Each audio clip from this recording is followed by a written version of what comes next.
हम सोवेटो में ईकागांग एड्स मंत्रालय पर हैं।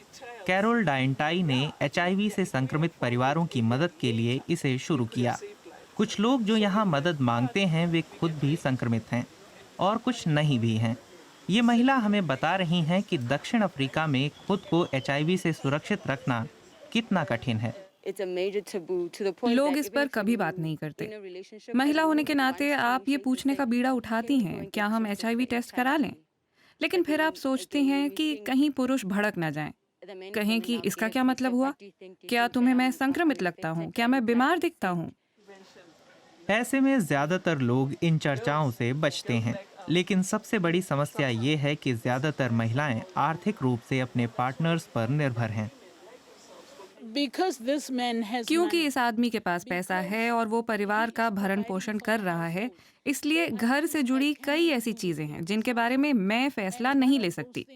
और महिला होने के नाते जो एक चीज मैं नहीं कर पाऊंगी वो है सुरक्षित सेक्स के लिए राजी करना। भले ही मुझे पता हो कि अगर मैं खुद को अपने पार्टनर से सुरक्षित ना करूं तो मुझे भी संक्रमण हो सकता है, लेकिन इसके बावजूद मुझे इस खतरे को मोल लेना होगा क्योंकि मैं पुरुष पर आर्थिक तौर पर निर्भर हूं। आर्थिक निर्भरता जितनी ज्यादा होगी, महिलाओं के पास अपने हिसाब से सेक्स के नियम तय करने की छूट उतनी ही कम होगी। यह बात संक्रमण दर में भी दिखती है। उप सहारा अफ्रीका के देशों में ज्यादातर महिलाएं ही एचआईवी से संक्रमित होती हैं। स्वाभाविक रूप से ज्यादातर महिलाएं ही शिकार बनती हैं। हमें उन्हें हर तरह से सशक्त करने की कोशिश करनी ही चाहिए। ऐसे में विज्ञान ने आशा जगाई है। अब तक जो महिलाएं खुद को एचआईवी से बचाना चाहती थीं, उन्हें रोजाना प्रेप गोली लेनी होती थी। जोहानिसबर्ग में विट वाटर्स रांड विश्वविद्यालय ने एक विकल्प का परीक्षण किया है। एक ऐसा इंजेक्शन जिसे हर 8वें हफ्ते दिया जाता है।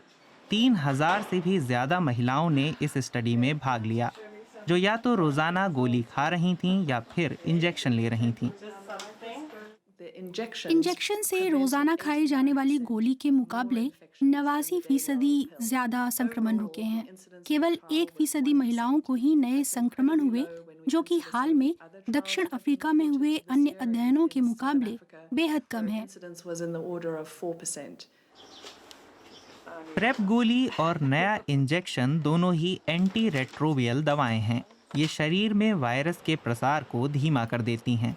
ये वही दवाएं हैं जिनका एचआईवी संक्रमण के इलाज में इस्तेमाल होता है। इसी में मसले की जड़ छिपी है। दरअसल कई महिलाएं इसलिए एहतियातन गोली नहीं खाना चाहती ताकि उनके आसपास लोग ये न समझें कि वे संक्रमित हैं।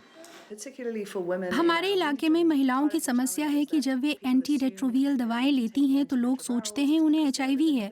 इससे उन पर कलंक लग सकता है। कुछ ये भी सोच सकते हैं कि अगर वे एचआईवी से बचना चाह रही हैं तो क्या वे दूसरे पार्टनर्स बनाना चाहती हैं। कई बार महिलाओं को केवल इसलिए नीची नज़रों से देखा जाता है क्योंकि वे अपने हिसाब से संबंध बनाना चाहती हैं। महिलाएं खुश हैं कि यह इंजेक्शन 8 हफ्ते तक सुरक्षा देता है। सिर्फ सुविधा की बात नहीं, यही समझदारी भी है। यह उन्हें कठिन परिस्थितियों में भी जीवन पर थोड़ा नियंत्रण देता है।